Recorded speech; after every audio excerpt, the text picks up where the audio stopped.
Hi, I'm Mr. Anime, and boy, do I have...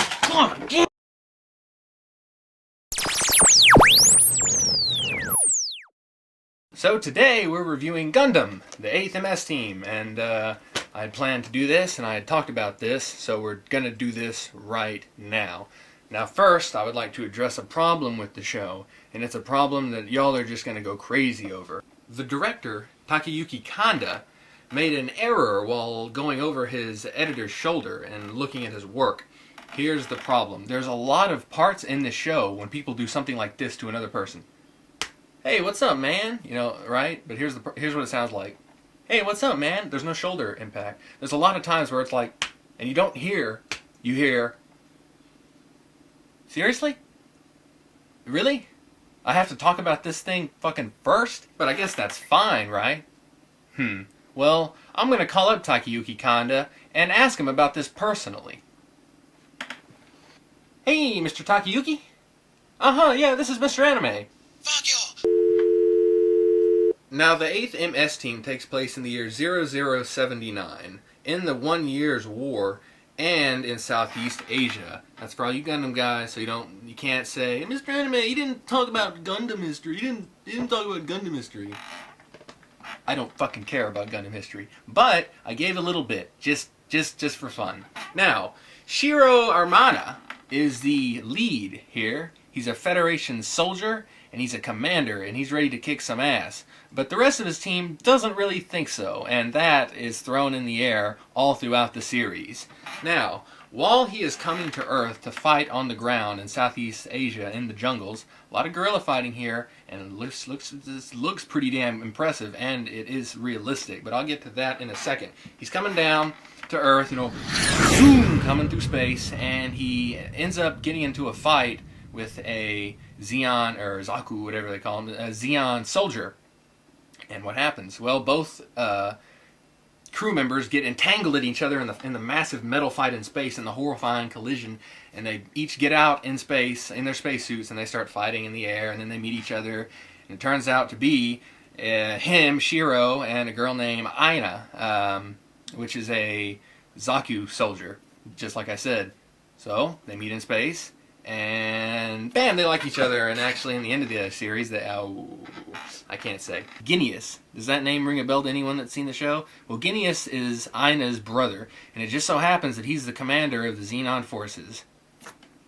That's when you start pulling the neck there. The Opsilus, which is piloted by Aina, is Ginius's, her brother, hideous creation that he's going to use. It's a massive weapon. It's very powerful, very strong. It's got some technical problems, though. It's kind of like my car. It's very fast, very strong, and he's going to use it to wipe every fucking Federation Gundam and person off the map and off the galaxy.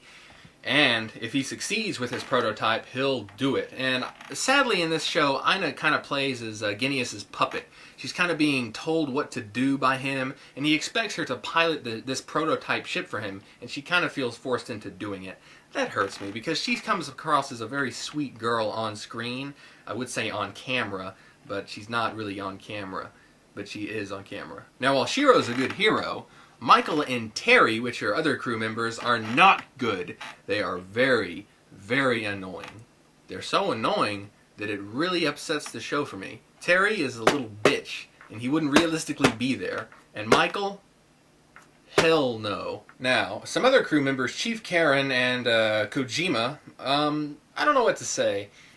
Karen is very manly. I'm going to go ahead and give you a quote from Grappler JMO, since it seems to be people using his quotes is popular these days, so I'm going to do it. But first, let's zoom out here, because I don't want the subtitles to...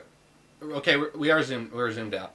Yes, but Grappler JMO actually has this to say, and I quote him, about this anime.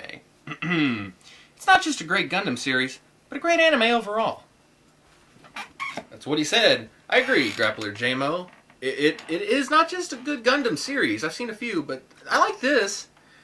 But it is a great anime overall. The ace pilots were a very, very common thing that you saw in the original Gundam series and more Gundam series. Wing, for example. The ace pilots were in the crew.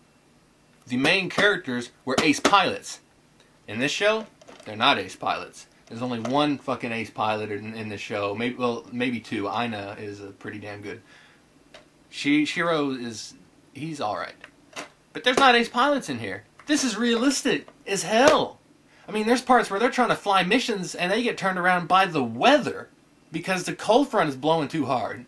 Yes, it's realistic, like down to earth realistic, and it really takes fucking place on Earth in Southeast Asia, where my PE coach went on vacation.